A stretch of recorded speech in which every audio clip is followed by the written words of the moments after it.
नमस्कार, कंज्यूमर अड्डा में आपका स्वागत है। मैं हूं मनोज श्रीवास्तव और आज हम बात करने वाले हैं देश में सबसे ज्यादा बच्चों का ख्वाब रहने वाले आईआईटीज की और आईआईटीज के लिए जो मुख्य परीक्षा होती है उसकी।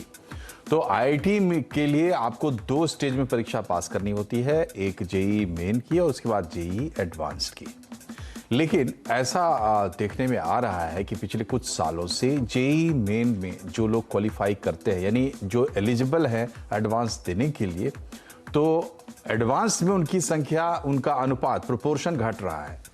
इसको एक एग्जाम्पल से हम समझते हैं, या जो आंकड़ा है उसको सीधा आपके सामने रखते हैं तो उससे आपको बात समझ में आएगी। 2014, 15, 16 और उसके बाद 20, 21 और 22, ये 6 साल हमने लिए हैं। हालांकि ये पूरे के पूरे 9 साल में आपको एक फॉल, एक गिरावट दिखाई दे रही है, जिसमें आप देख रहे हैं 2014 में 1.52 यानी 1,52,000 अगर एलिजिबल कैंडिडेट्स थे जो एडवांस में बैठ सकते थे, तो उनमें से 1,26,000 बैठे, यानी 83%। और 2015-16 में हम देख रहे हैं कि आंकड़ा घट रहा है 79%, 78%। और अब 20, 21, 22 में हम देख रहे हैं कि 64%, 58% और 61%। ये आखिर के 3 साल कोविड प्रभावित साल भी आप मान सकते हैं। तो जो ये 61% आपको दिख रहा है उसका भी राशनिल आपको समझ में आ जाएगा।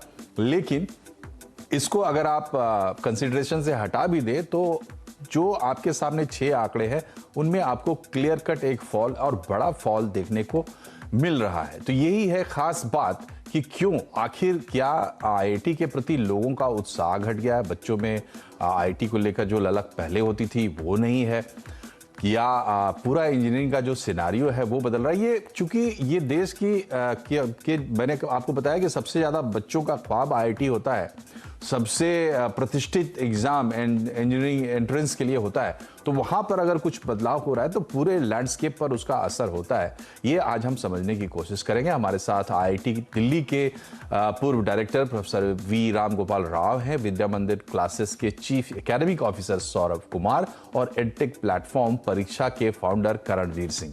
यानी आप पूरा इंडस्ट्री का जो आप कह सकते हैं क्रॉस सेक्शन जो है हम आपके सामने रखने की कोशिश करेंगे।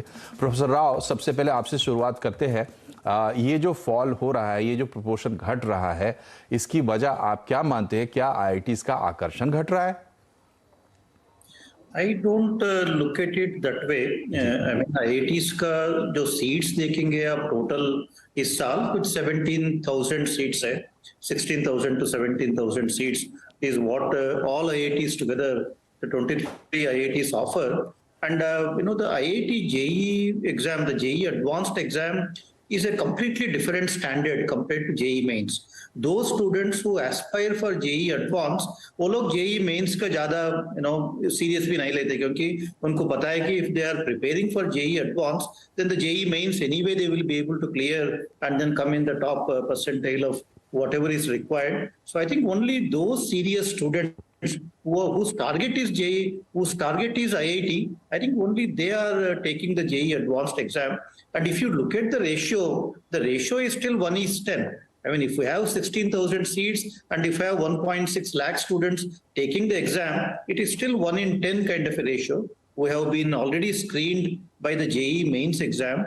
I think, that is one of the reasons that the examination standards are very different, and only those serious students who aspire to get into IITs, I think they know the standard difference, so they will be taking this exam. They don't want to unnecessarily pay fee again, and when they know that they are not going to make it, they don't want to unnecessarily even aspire for it. I think that's one of the reasons. And the second reason, which is also good for the country, is there are more opportunities now for JEE mains. जब इतना सारा universities JEE main से admission दे रहे, और students when they are convinced that उनको वो ranks है, क्योंकि जो भी एडवांस लिख रहे हैं वो लोग सब जेई मेंस में अच्छा परफॉर्मेंस दिखाया है, और because they already done well in JEE mains, they are assured of a seat somewhere in some good institution, in some good branch of their choice, and they are already satisfied. They are, first of all, not confident that they can take this advanced exam and clear it. And secondly, they have got some options which are already very clear. So I think in that mode, when students are taking another exam, doesn't come naturally. So I think overall, it's good that we have more opportunities available for students to the JEE mains. ठीक है, सही बात है, और हम इसमें good और bad की बात कर भी नहीं रहे हैं, और आईआईटीज का आकर्षण खत्म नहीं हुआ है, ये बिल्कुल दीवार पर लिखी इबारत है अभी हिंदुस्तान में। लेकिन बात चूंकि यही से शुरू करनी थी, चूंकि इस पे ध्यान आए लोगों का। सौरभ जी, ये बताइए कि पूरा जो एक लैंडस्केप है इंजीनियरिंग का इंडिया में, और बहुत पुराना है, उसमें तब्दीलियां होती रहती हैं। इंडस्ट्री की मांग के हिसाब से शायद सबसे अच्छे ग्रेजुएट्स माने जाते हैं इंजीनियरिंग ग्रेजुएट्स, तो सेल्स में भी उनको पूछा जाता है, और जो साइंटिफिक अरीना है उसमें तो है ही है। तो क्या चल रहा है इस वक्त, जिसका एक इंडिकेटर हम इसको मान सकते हैं कि ब्रांच और कॉलेज के बीच में एक बैलेंस शायद स्टूडेंट्स खोज रहे हैं? आप कैसे देखते हैं इसको? देखिए, पहली बात तो मैं प्रोफेसर राव से बिल्कुल सहमत हूं कि नंबर रेशियो जो है वो बिल्कुल ठीक है अभी भी। 2014 में अगर हम बात करते हैं तब 1,50,000 थे, आज हम बात करते हैं तो 2.5 लाख के ऊपर बच्चे क्वालिफाई करते हैं। तो एक तो नंबर ऑफ क्वालिफाइड स्टूडेंट्स बढ़ गया। दूसरा, जब से एनटीए ने परीक्षा करानी शुरू की है तो हम बच्चे को ये पता चल जाता है कि वो कितने परसेंटाइल में है, टॉप में। तो अगर वो 95 के ऊपर है तो ये जानता है कि 16,000 सीट है और मेरा नंबर ही अगर 2 लाख या 2.5 लाख या 1.5 लाख है तो शायद मैं उसको नहीं जा पाऊंगा। अगर हम पुराने सिस्टम को देखते हैं, जब हम स्क्रीनिंग एग्जाम हुआ करता था तब सिर्फ ये बताया जाता था कि आप जेईई एडवांस के लिए क्वालिफाई हो गए हैं, उसमें आपकी कोई रैंक या परसेंटाइल आपके पास नहीं हुआ करती थी। तो शायद वो बच्चे एडवांस के लिए कॉम्पीट करते थे, क्योंकि वो उस प्रोस्पेक्ट पे ब्लाइंड होते थे कि उनका जेईई मेन में परफॉर्मेंस कैसा रहा है या स्क्रीनिंग एग्जाम में परफॉर्मेंस कैसा रहा है।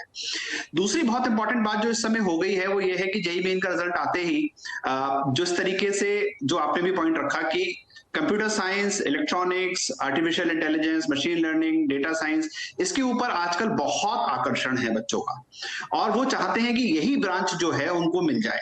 तो आईआईटीज में ये ब्रांच मिलने के लिए जाहिर सी बात है कि कुछ टॉप 100s में ही रैंक आपकी आएगी, तभी ये ब्रांच आपको मिल सकती है। जबकि जेईई मेंस के स्कोर के बेस पे काफी प्राइवेट कॉलेजेस के अंदर आप इस ब्रांच को हासिल कर सकते हैं। तो ये मुझे लगता है कि बच्चों के दिमाग में ये चीज चलती है जैसे रिजल्ट आता है जेईई मेन का, कि जो हमें बेस्ट ऑप्शन मिल जाता है उसको हम कर लें, और काफी लोग शायद उस पर सेटल हो जाते हैं। और जो एक्चुअली एस्पायर कर रहे होते हैं जेईई एडवांस के लिए, वो बच्चे एस्पायर करते हैं और उन सीट्स को वो ऑब्वियसली विन भी करते हैं।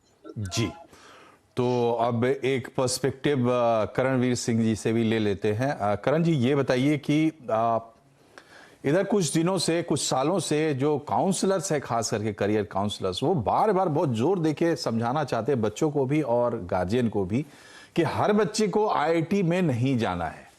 और ये जो डेटा हमारे सामने, इसको देखकर ऐसा लगता है कि शायद हमारे बच्चे भी अब स्मार्ट हो रहे हैं और जो चॉइसेस है उनके सामने उसका वो यूज कर रहे हैं। तो आईआईटी को ध्यान में रखते हुए जो एक पूरी कहानी इंजीनियरिंग की है हमारे यहाँ, उसमें किस तरह के बदलाव हो रहे हैं, इस पूरी प्रक्रिया को आप कैसे देख रहे हैं? तो मनोज जी, अपने शो पे बुलाने के लिए बहुत बहुत धन्यवाद। और मैं पूरी तरह सहमत हूँ प्रोफेसर राव से एंड सौरभ जी से। देखिए, पहले क्या था कि बच्चों के पास में विकल्प बहुत कम थे।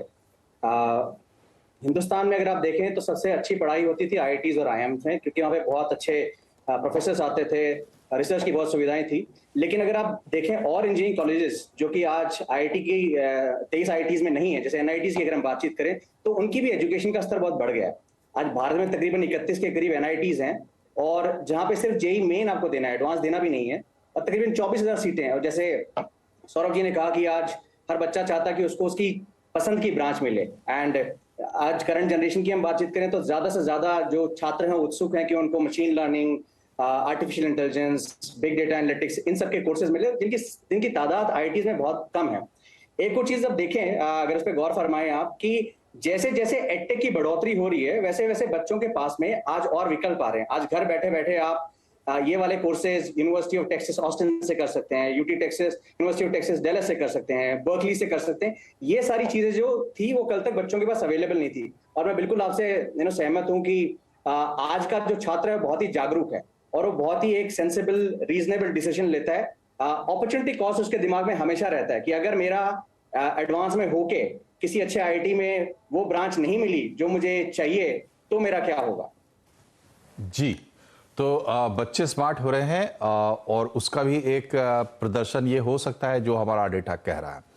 राव सर, ये बताइए कि आईआईटीज तो हमारा एक एपिटोम है पूरे सिस्टम का, और हमारा मकसद भी यही था कि आईआईटीज एक जो प्रतिमान खड़ा करे, स्टैंडर्ड्स बनाए, तो हेल्दी कंपटीशन पैदा हो पूरा इस एजुकेशन सेक्टर में। जिस तरीके के बदलाव हो रहे हैं, क्या आपको लग रहा है कि पूरा जो हमारा व्यवस्था है, हमारा जो लैंडस्केप है, वो सही दिशा में आगे बढ़ रहा है और हेल्दी कंपटीशन का नतीजा है कि आज हम ये तमाम चीजें होती हुई देख रहे हैं? आई थिंक कंपटीशन में नहीं मानता हूँ कि आईआईटीज का कुछ कंपटीशन आ रहे तो स्टूडेंट्स कम हो रहे करके। आई थिंक ये like everybody mentioned, there are more opportunities for students now after JEE main, so naturally students don't want to trouble themselves by appearing for another tough exam. But the JEE advanced exam, if you look at even the exam itself sets the standard for maths, physics, chemistry in the country, right? If you in JEE mains now, I am seeing so many students getting 100 out of 100 in many subjects, but JEE advance में वो कभी नहीं होता है, क्योंकि JEE advance में अगर 100 out of 100 आना बहुत ही रेयर है, बहुत ही मुश्किल है। And I think that in a way also sets the standard for the maths, physics and chemistry education in the country, which is how it should be. I think we should not lower the bar so that more students will get 100 out of 100 kind of a thing. And that way the IITs also, even in terms of the curriculum inside the campuses, even in terms of excellence, in terms of innovation, I think we are continuously improving now. The excellence is never a destination. Excellence is always a journey. And IITs are also undergoing a lot of changes right now in terms of, coming up with newer branches. If you see this year, so many IITs have started so many newer BTech programs, and many of the older BTech programs are also closing down where, there are not many job opportunities available, or they are also evolving with the times, which is a good trend.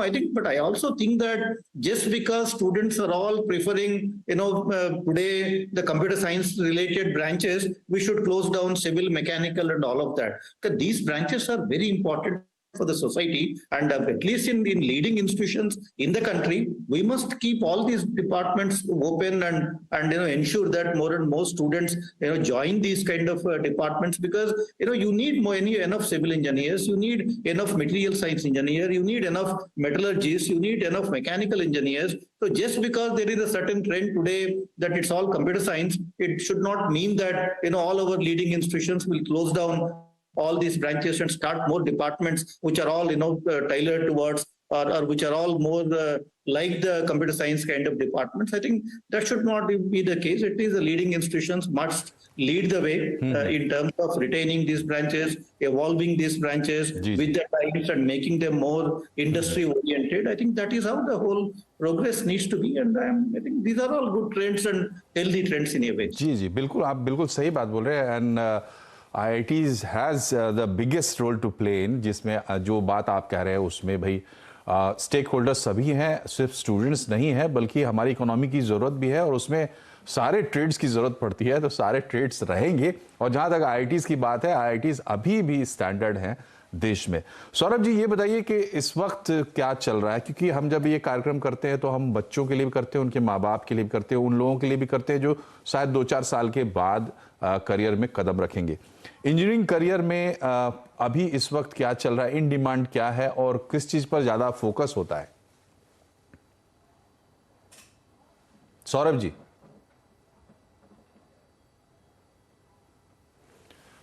Saurabh ji से लगता है, लेकिन यही सवाल मैं आपके पास ले जाता हूं। करण जी, ये बताइए कि क्या चल रहा है इस वक्त, क्या है डिमांड में?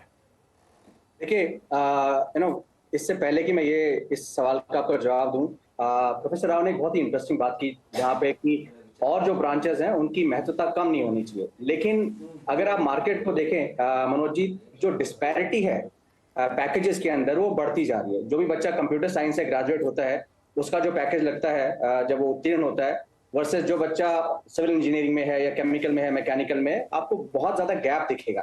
इसलिए आज ज्यादा से ज्यादा जो छात्र हैं उनकी उत्सुकता है कि हमें कंप्यूटर साइंस मिले, आर्टिफिशियल इंटेलिजेंस में जाएं, हम मशीन लर्निंग में जाएं, डेटा एनालिटिक्स में जाएं, और ये 2-3 चीजें हैं, जैसे रोबोटिक्स हो गया, मशीन लर्निंग हो गया, आर्टिफिशियल इंटेलिजेंस हो गया, बिग डेटा एनालिटिक्स हो गया, ये कुछ ऐसे फील्ड्स हैं जहां पे ज्यादा से ज्यादा आज बच्चे जाना चाहते हैं। और प्राइमरी रीजन उनका ये है कि उनको एक ग्लोबल एक्सपोजर मिलता है, अपॉर्चुनिटी मिलती है कि वो विदेश में जाके भी बड़ी बड़ी कंपनी गूगल, माइक्रोसॉफ्ट, IBM जैसी जगह पे काम कर सके। और जो पे पैकेज मिलता है वो भी बहुत डिफरेंस है उसमें भी, जहाँ मैकेनिकल वर्सेस अगर आप कंप्यूटर साइंस की बातचीत करें। तो आज का प्राइमरी ट्रेंड अगर हम देखें तो वो है कंप्यूटर साइंस की तरफ बच्चों को जाना। और दूसरी चीज अगर आपने नोटिस की मनोज जी, की कल तक बच्चों के पास में ये वाले विकल्प नहीं थे कि कहीं वो और बहुत ही बेहतरीन, जैसे IITs की अगर हम बातचीत करें तो they are, as you rightly said, they are epitome of knowledge, right, and they will continue to be the one. But today if we look at education and knowledge has been democratised. आज उतनी अच्छे teachers, उतनी अच्छी faculties मुझे उन subjects के लिए जहां पे मुझे लैब की जरूरत नहीं है वो ऑनलाइन मिल जाती है, या बाकी और कॉलेजेस हैं वो मुहैया करवा पाते हैं। जैसे अगर IITs की बातचीत करें, वो मुहैया करा पाते हैं। तो आज बच्चे सोचते हैं कि JEE एडवांस में मेरा हो ना हो, एटलीस्ट ये मेरे पास एक सेंस ऑफ सिक्योरिटी है, क्विकली जाके मैं NITs में या और जो बेहतरीन कॉलेजेस में दाखिला ले लेता हूँ, और अगर और अपस्किल करना है तो मैं ऑनलाइन कोर्सेज ज्वाइन कर सकता हूँ, चाहे वो कॉर्पोरेट से हो या एजुकेशन इंस्टीट्यूशन से हो। जी, तो सही कहा आपने और जवाब भी दे दिया आपने मेरी बात का कि आजकल डिमांड में असल में पैकेज है, और पैकेज ही ड्राइवर है पूरे इंडस्ट्री का। लेकिन जैसा कि प्रोफेसर राव ने कहा कि सब कुछ वो नहीं होता है जो कि बहुत ज़्यादा पॉपुलर हो या चलन में हो, उसके अलावा भी चीज़ें होती है जो इम्पॉर्टेंट होती है, उनको हम समझने की कोशिश करेंगे। ब्रेक के बाद एक बार फिर से आपका स्वागत है। आज कंज्यूमर अड्डा में हम बात कर रहे हैं कि JEE एडवांस में क्यों छात्रों के प्रोपोर्शन घट रहे हैं, और अब तक की बातचीत में नतीजा यही निकला है कि इसमें IITs को अलग नजरिए से देखने की जरूरत नहीं है। IITs अपनी जगह कायम है, IITs की चमक कायम है, आकर्षण कायम है। दरअसल पूरा लैंडस्केप बदल रहा है, मौके बढ़ रहे हैं, और चूंकि इंडस्ट्री बदल रही है तो उसके डिमांड्स बदल रहे हैं, उसके हिसाब से कोर्सेज बदल रहे हैं, नए नए कॉलेजेस भी आ रहे हैं, इसलिए इस तरह के परिवर्तन हो रहे हैं। चूंकि ये सेक्शन हमारा छोटा है तो हम छोटे सवाल और हम अपने मेहमानों से भी चाहेंगे कि वो छोटे में जवाब दें। तो सौरभ जी, ये बताइए कि IITs जो है वो एक बहुत बड़ा मैड रेस भी है इंडिया में, और अगर हम इस तरह के परिवर्तन देख रहे हैं तो इससे छात्रों को या माँ बाप को कुछ सबक मिल सकते हैं, कुछ अच्छी बातें वो इससे निकाल सकते हैं क्या? देखिए, सबसे पहली चीज तो माँ बाप को ये समझना पड़ेगा कि ऐसा कोई कंपल्शन नहीं है कि अगर आपने 12वीं में मैथ ली है तो आपको इंजीनियर ही बनना है। आपके पास और भी बहुत सारे ऑप्शंस हैं जो आप बन सकते हैं।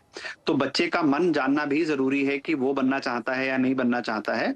तो ये जो नंबर ऑफ रजिस्ट्रेशंस का जो इतना लार्ज नंबर होता है, शायद इसमें कुछ परसेंटेज ऐसे छात्रों की भी होती है जो अपने पेरेंटल प्रेशर या पीयर प्रेशर के अंदर इस पे रजिस्टर करते हैं। और IIT जैसा महान इंस्टीट्यूशन में पढ़ने के लिए आपकी बिल्कुल क्लैरिटी ऑफ थॉट होना चाहिए कि आप जो हैं वो उस इंजीनियरिंग के प्रोसेस से गुजरना चाहते हैं।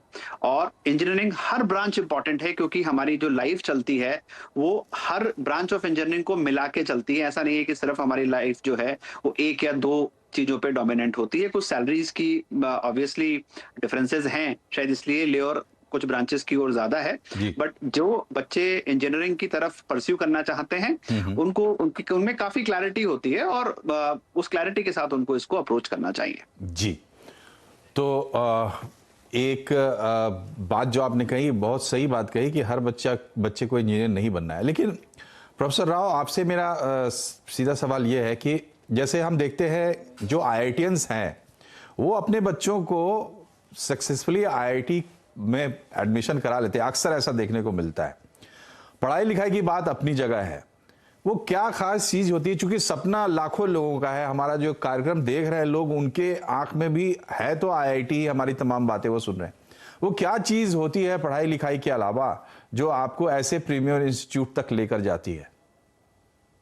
I think, one of the reasons is there are so few seats available in IITs, and there are so many students who aspire to get into them. So there is obviously a competition, and when there is a competition, then the examinations also become difficult, because the examinations for IITs are more to reject the candidates than to select them, which is unfortunate, but I think it's a supply and demand kind of a situation. There is a need to scale up IITs. I personally feel that IITs are very tiny. 23 IITs admitting just about 17,000 students is not a good number. If you look at any good American university, the large American university, which is also decent universities, each single university in America would admit like 13,000, 14,000 undergraduate students. I've always been pleading with the government that, of course, we should start newer institutions. There is nothing wrong in that, but there is also a dire need to scale up the IIT system, and they cannot remain so tiny. I think most of the newer IITs need to scale up now. Even the older IITs, can also increase their strength. I think we need to cater to more number of students, and I think that is when more people will get an opportunity to study in these institutions, and all the investments that go into IIT, I think will also be better utilized if more and more students enter these institutions. So I think, in my opinion, there is a need to scale up the IIT system, and I am personally not comfortable, when you see so many good students not being able to get admission in IITs. जी, बहुत अच्छी बात कही आपने। करण जी, आपसे मेरा आखिरी सवाल है, इसका बहुत बड़ा जवाब हो सकता है, लेकिन मैं उम्मीद करता हूं आप छोटा जवाब दें क्योंकि समय कम है। एडटेक इस पूरे सिनारियो में एक नई चीज आई है और सबसे ज्यादा एडटेक को जिस पर भरोसा है वो इंजीनियरिंग स्ट्रीम या वहां जो एडमिशन लेने जाने वाले लोग हैं। वो एडटेक से आपका क्या संदेश है हमारे दर्शकों के लिए? देखिए, हर एक सदी में, दशक में एक रेवोल्यूशन आता है, एंड मेरे ख्याल से वो एजुकेशन में अब आया है, क्योंकि एजुकेशन अगर आप देखें तो पिछले 500 सालों से 600 सालों से कुछ बदली नहीं है। उसी तरीके से आज भी हम एजुकेशन इम्पार्ट करते थे, जहाँ पे एक टीचर पढ़ाता है, बाकी सारे बच्चे पढ़ते हैं। बट आज टेक्नोलॉजी के माध्यम से हम एक पर्सनलाइज्ड एजुकेशन डिलीवर कर पा रहे हैं। दूसरा एक बड़ा चैलेंज जो था मनोज जी, वो था एक्सेसिबिलिटी का। सब बच्चों को नहीं मिलती थी IIT में सीट, सब बच्चों को एक्सेस नहीं मिलता था अच्छी फैकल्टी का।